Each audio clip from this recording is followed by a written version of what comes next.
the book of Exodus with Koulie Kyle and Nicole over here on tech support. But yeah, today, guys, we are getting back into Exodus chapter 24. I'm just going to pull this up so I can see where we're at, and that way I can fill in my remarks here shortly. But if you ever wanted to hear yourself on, I don't know if I like how I sound listening back. But okay, so chapter 24 is where Israel affirms the covenant. And I want to see, how do I go to my own channel so I don't have to read the fine print. But all right, so this talks about Israel affirms the covenant. It says, "Now he said to Moses, 'Come up to the Lord, you and Aaron, Nadab and Abihu, and 70 of the elders of Israel, and the worship from afar. And Moses alone shall come near the Lord, but they shall not come near, nor shall the people go up with him.' So Moses came and told the people all the words of the Lord and all the judgments. And all the people answered with one voice and said, 'All the words which the Lord has said we will do.' And Moses wrote all the words of the Lord. He wrote,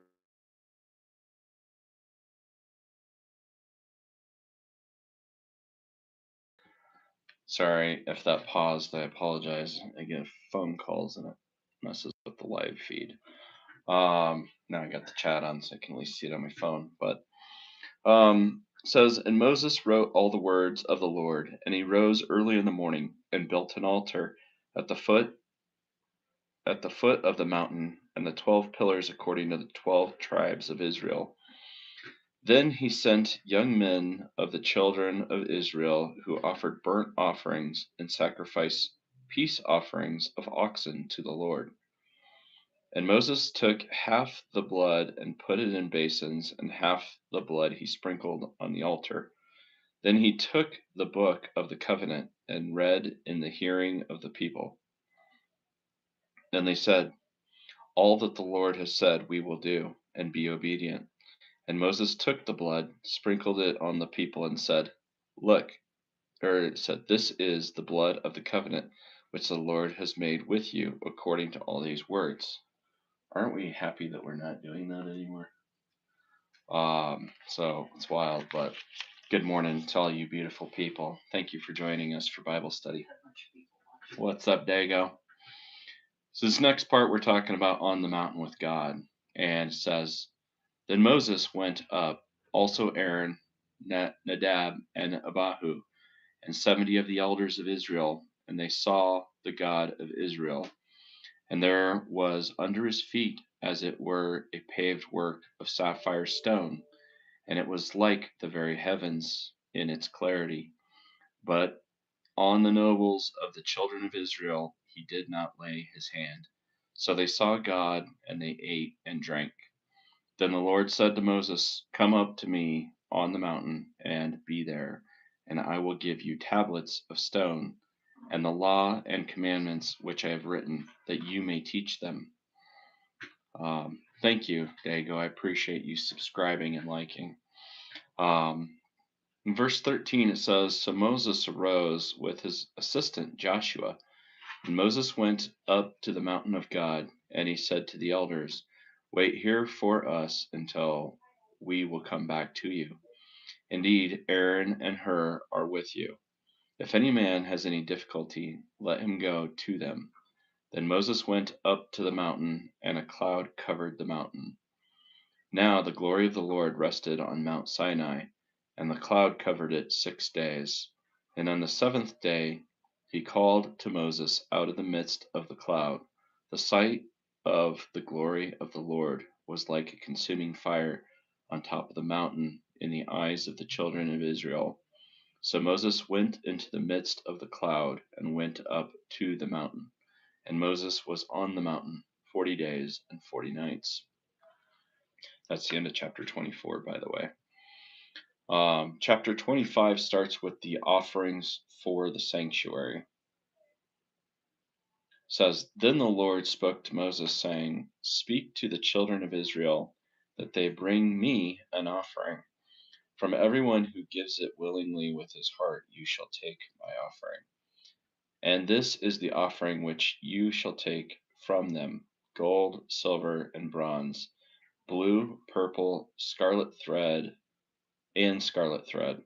fine linen, and goats' hair, rams' skins dyed red, badger skins, and acacia wood, oil for the light, and spices for the anointing oil, and for the sweet incense, onyx stones, and stones to be set in the ephod and in the breastplate. Did I pronounce that right? EPHOD? Maybe you want to look that up. The tech department is on it, guys. um, and let them make me a sanctuary that I may dwell among them, according according to all that I show you. That is the pattern of the tabernacle, and the pattern of all its furnishings, just so you shall make it. It's interesting. All the things of the world viewed as precious or useful or utilitarian. An ephod was a type of apron that, according to the Hebrew Bible, was worn by the high priest of Israel. Interesting. Is that did you get the pronunciation on it? Um, so we're just trying to make sure that we learn, because otherwise I don't want to exist in my ignorance over here. You want me to play it? Yeah.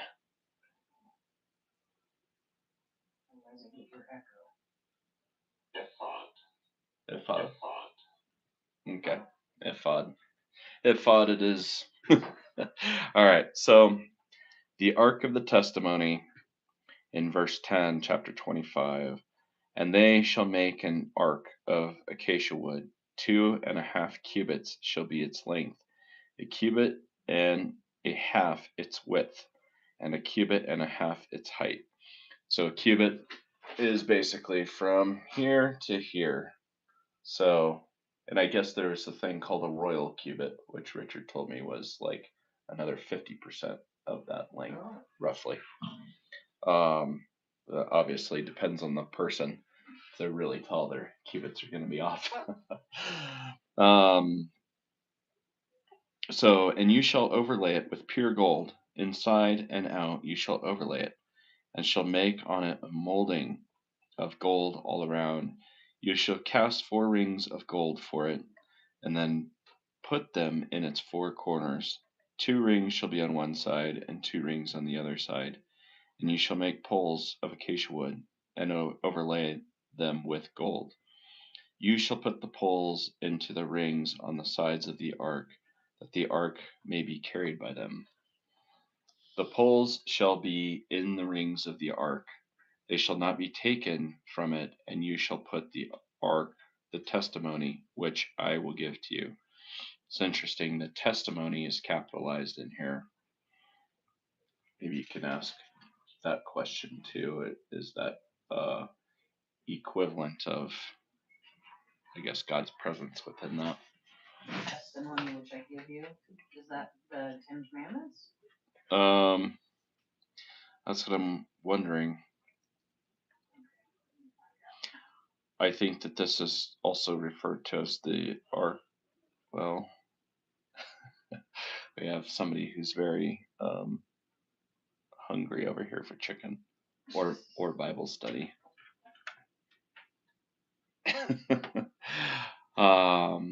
Okay. So let's read further and see if this says. So you shall make a mercy seat of pure gold. Mercy seat, pure gold. 2.5 cubits shall be its length, and a cubit and a half its width. And you shall make 2 cherubim of gold, of hammered work. You shall make one of them at the 2 ends of the mercy seat. Make 1 cherub at one end, and the other cherub at the other end. You shall make cherubim at the 2 ends of it, one piece with the mercy seat.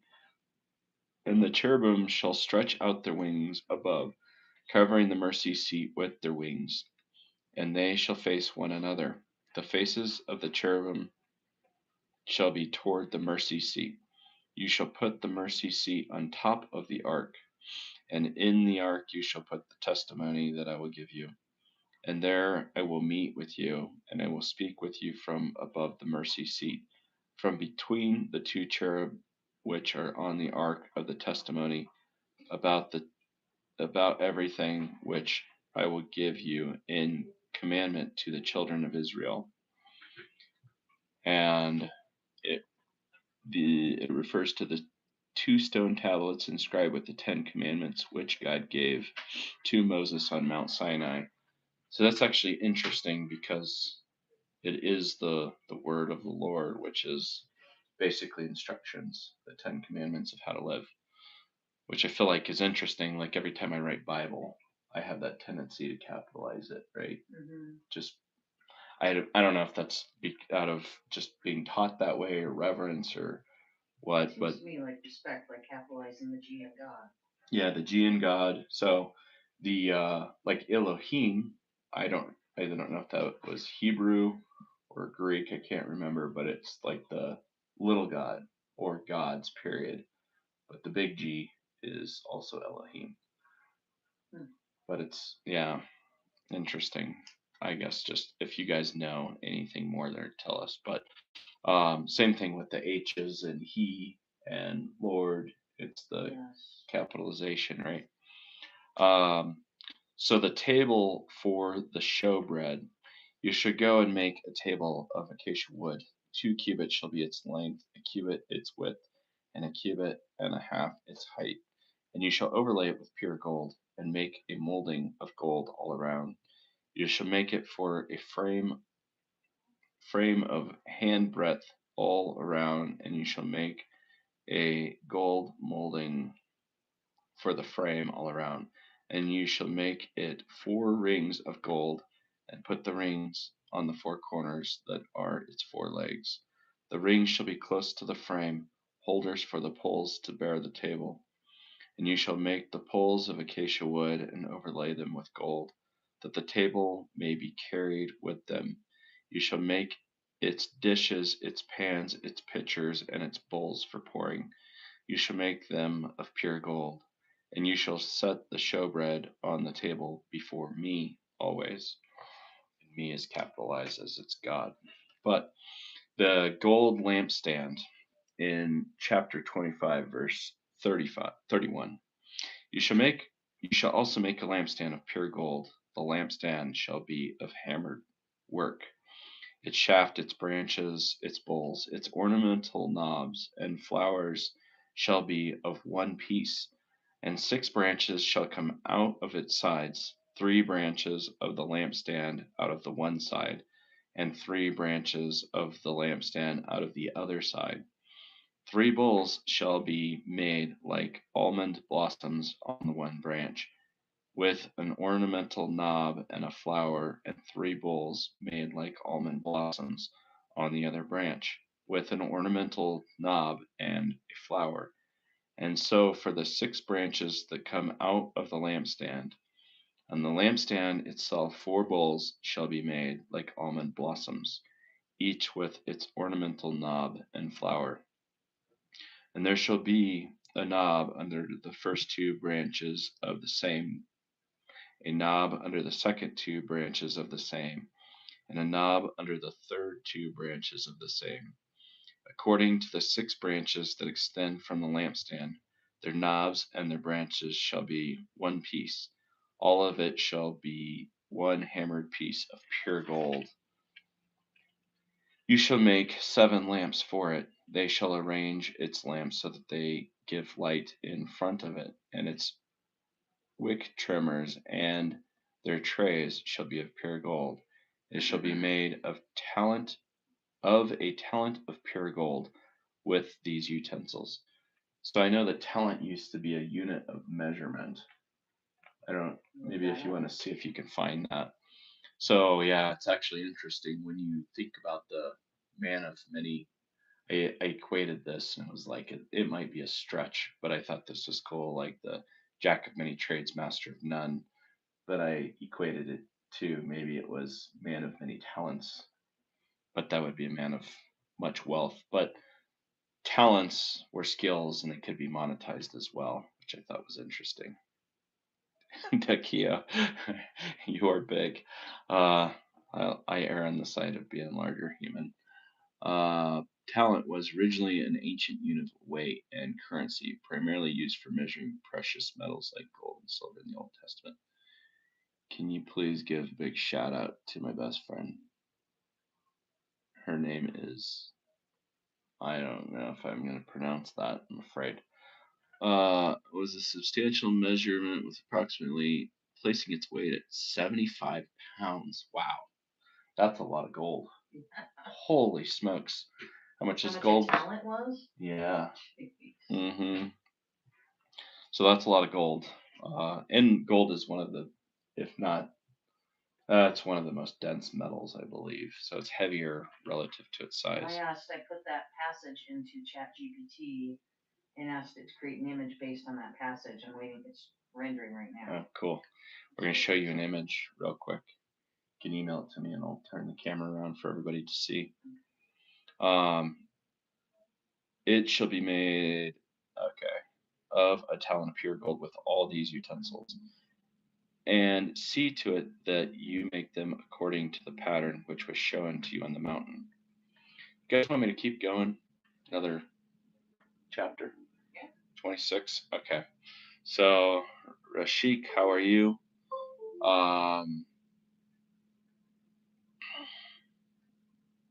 Chapter 26. Moreover, you shall make the tabernacle with 10 curtains of fine woven linen and blue, purple, and scarlet thread. With artistic designs of the cherub, you shall weave them. The length of each curtain shall be 28 cubits, and the width of each curtain 4 cubits. And every one of the curtains shall have the same measurements. 5 curtains shall be coupled to one another, and the other 5 curtains shall be coupled to one another. And you shall make loops of blue yarn on the edge of the curtain on the selvage of one set. And likewise you shall do on the outer edge of the other curtain of the second set. 50 loops you shall make in the curtain, and 50 loops you shall make on the edge of the curtain that is on the end of the second set, that the loops may be clasped to one another. And you shall make 50 clasps of gold, and couple the curtains together with the clasps so that it may be one tabernacle. So I believe that this is where they were taking the offerings of the people to make this. So if you notice, it seems to have all of the same um, materials in it that they were asked to give. You shall also make curtains of goat's hair to be a tent over the tabernacle. You shall make 11 curtains. The length of each curtain shall be 30 cubits, and the width of each curtain 4 cubits. And then 11 curtains shall have the same measurement. And you shall couple 5 curtains by themselves and 6 curtains by themselves. And you shall double over the 6th curtain at the forefront of the tent. You shall make 50 loops on the edge of the curtain that is the outermost in one set, and 50 loops on the edge of the curtain of the outer second set. And you shall make 50 bronze clasps, put the clasps into the loops, and couple the tent together, that it may be one.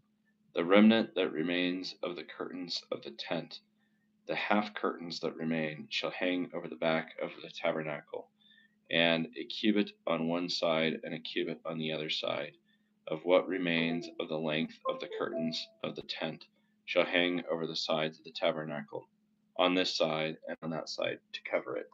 It's really interesting how specific all of this is. Yeah. Right? Be curious to put 50 loops here and 50 loops there. Right. Well, it'd be interesting to like have the rest of that put into your rendering over there. It's taking forever. It hasn't created anything yet. Dakio, thank you. I do push the weights in the gym. I do. I'm not like any of these guys on YouTube that lifts monstrous amounts, but I am all natural, and I want my body to last a long time, so I'm not pushing to the point of injury. I wish I had it, but I have a disease and I can't gain weight. I am sorry to hear that, but maybe if you can figure out what's going on with you, then maybe you can get back into it. Do you believe at the day of judgment Jesus would fight the Antichrist? What Christian believes to be the second coming? Um, I guess I don't know if it's a fight in that essence. I don't. I mean, in my personal opinion, it just sounds like, uh, well, I guess that's the Book of Revelation, which I'd studied, and I feel like I am not clear in my understanding, so I'd have to go back through and read uh, in what specific part you're talking about. But I mean, I think that the true victory is actually through Christ's death. But if you're talking about later on in the Book of Revelation, I don't think that there's. I mean, there are wars where, well, what is it? Talks about a group of people. Was it like 2 million people come, or I'll have to look back and see if you want me to specifically look at that in Revelation. But there's a bunch of different aspects that kind of paint that picture. I wish I had a better understanding, but I've studied a lot, so I feel like my brain is not computing very well. But I don't think it's going to be an actual battle in the way that we would see it. One life man, the most scariest prophecy is Antichrist will rule the world. That means a lot of people will follow.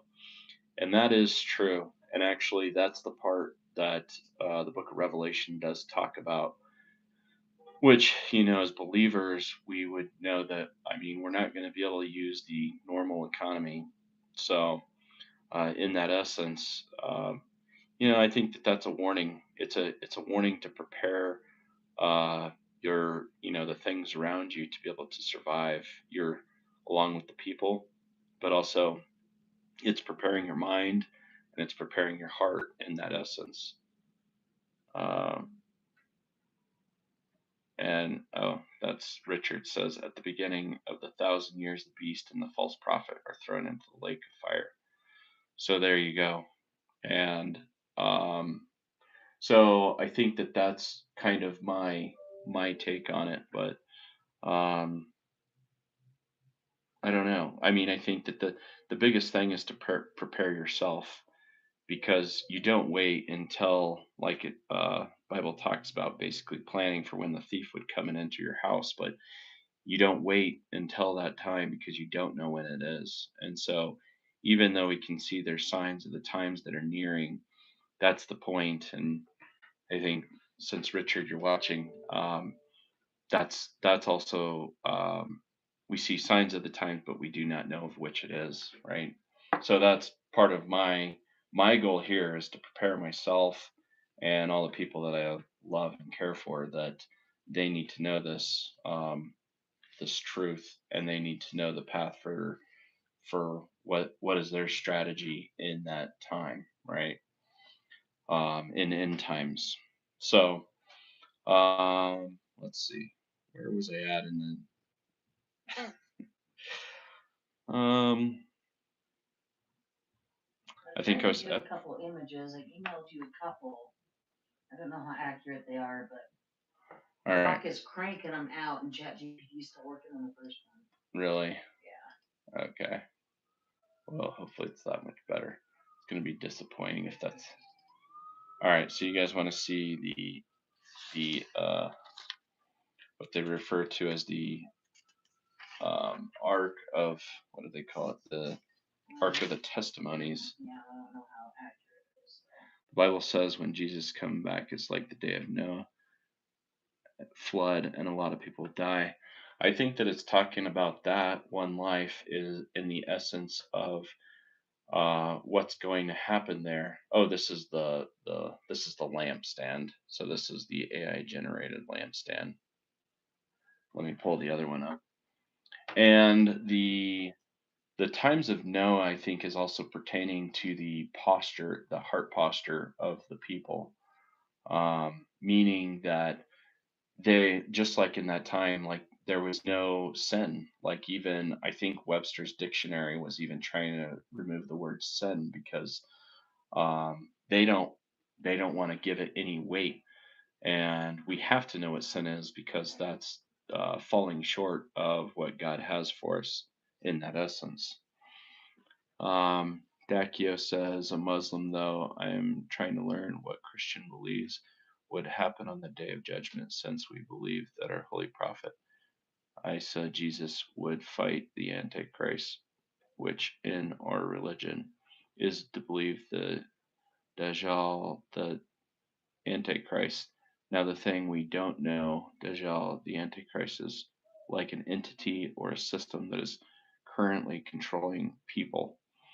So, yeah, a lot of that gets in the book of Daniel and Revelation.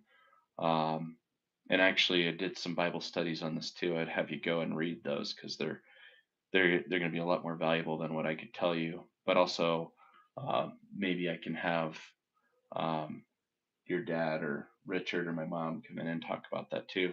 So I would encourage you to come back and chat about that as well. Captain Blackbird, that will not happen on the day of judgment. Jesus will destroy Dajjal before the day of judgment. One Life says prophecy always happens, it's going to happen.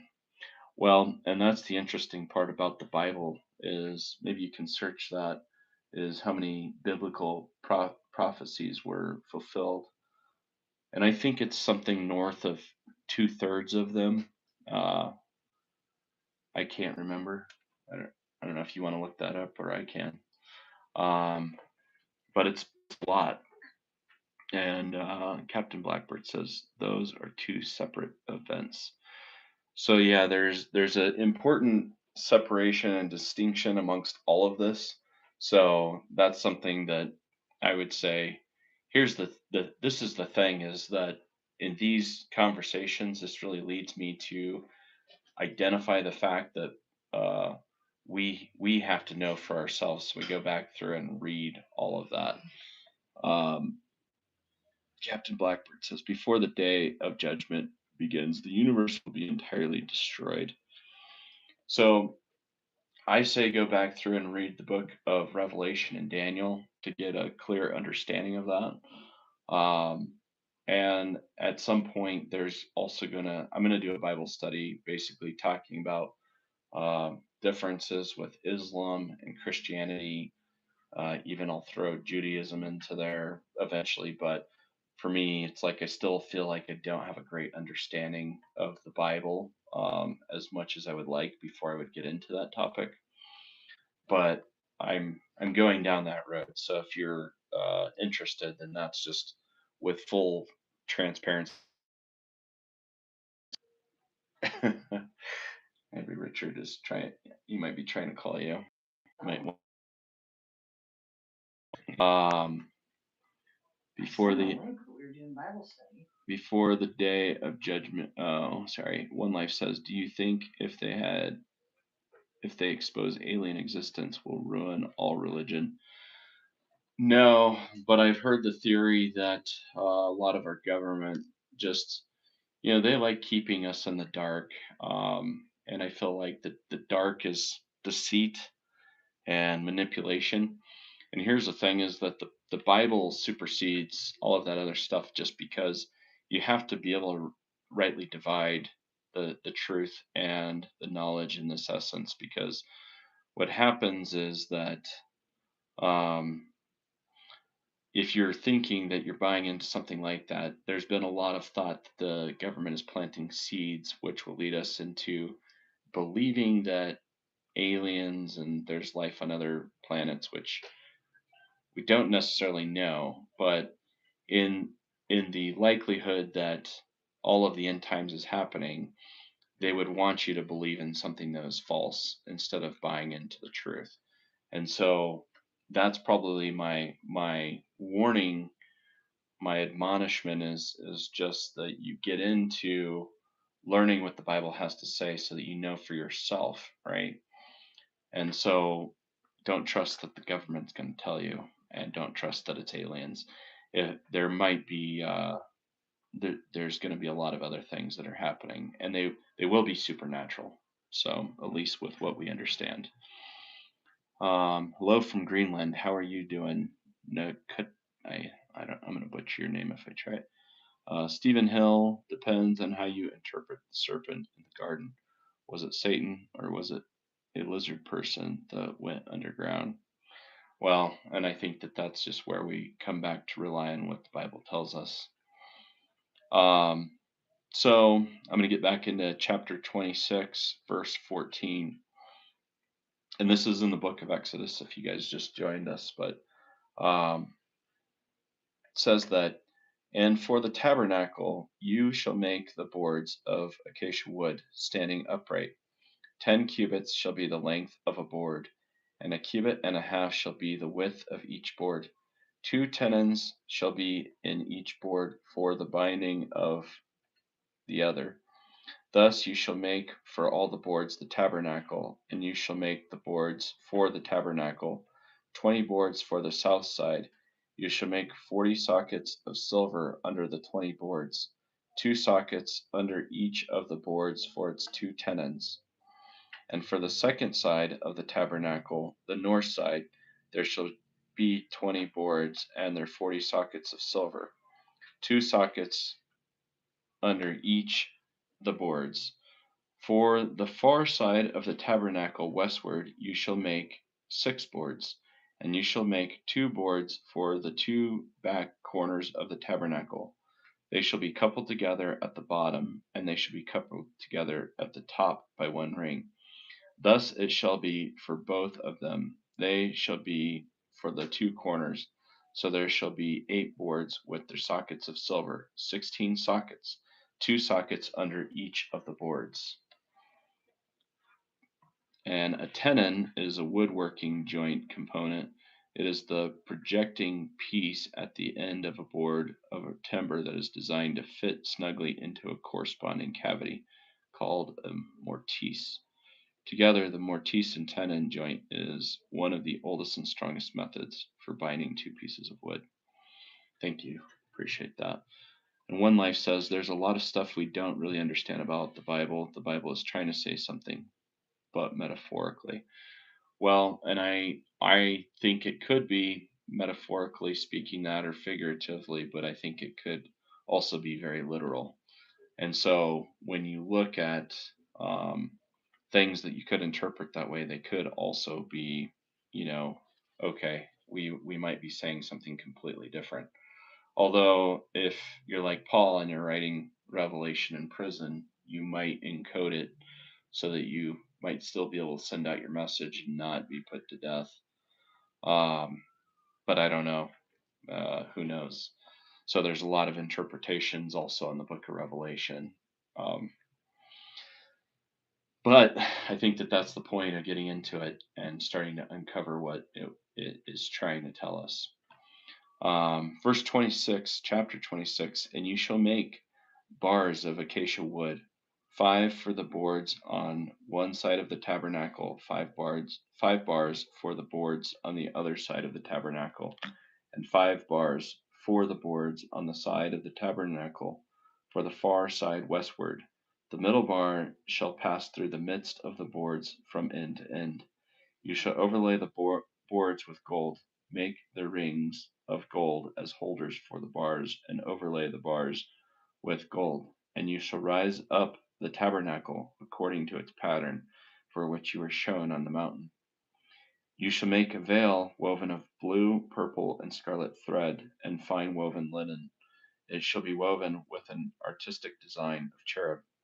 You shall hang it upon the 4 pillars of the acacia wood overlaid with gold. Their hooks shall be gold, upon 4 sockets of silver, and you shall hang the veil from the clasp. Then you shall bring the ark of the testimony in there, behind the veil. The veil shall be a divider for you between the holy place and the most holy. You shall put the mercy seat upon the ark of the testimony in the most holy. You shall set the table outside the veil, and the lampstand across from the table on the side of the tabernacle toward the south, and you shall put the table on the north side. You shall make a screen for the door of the tabernacle, woven of blue, purple, and scarlet thread, and fine woven linen, made by a weaver. And you shall make for the screen 5 pillars of acacia wood, and overlay them with gold. Their hooks shall be gold, and you shall cast 5 sockets of bronze for them. It's very interesting and very specific. Very specific. Yeah. Right. But I also feel like this is interesting because it's also very specific and intentional, just the way that I feel like we're supposed to live. And so I feel like if he's going to give this much detail in how to treat the law, there must have been a huge emphasis on the importance of it. At least that's my opinion. Um, but guys, I appreciate doing this. This is great. I always end up with more questions about doing my Bible study than I do get a lot of answers, but I think that this is just the best place to start the day. But if any of you guys have prayer requests, just shoot them down in the comments. But I'm going to go ahead and close out in prayer. And got anything today? Nothing specific. Okay. Well, dear God, I just thank you for this amazing day. Thank you for allowing us to share your word. Um, we just pray for your peace, love, and prosperity to be with us and just allow us to carry out the good things that you've given us and multiply them for each other and for the people around us and the people we serve. And we just continue to pray for your safety, your protection, and just for that to be covering over all of us. Specifically here today, those of us that are our loved ones and our friends and family that can't be with us, we just ask that you take care of them and thank you, God, for just this opportunity to share your word. And I pray that I share it accurately. And the questions I have just guide me into clarity and understanding so I can share that appropriately as well. But thank you for everything. Thank you for the people that are pouring into me. And I thank you for the opportunity to be able to pour into others. In your name. Thank you, Jesus. Amen. All right, guys. Thank you for joining today. I'm going to go do some more homework and we'll have better answers for you guys next time.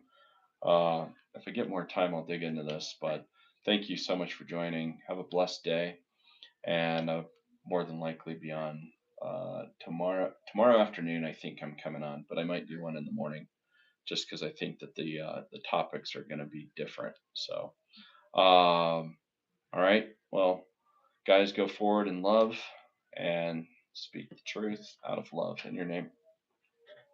I guess in His name. Amen.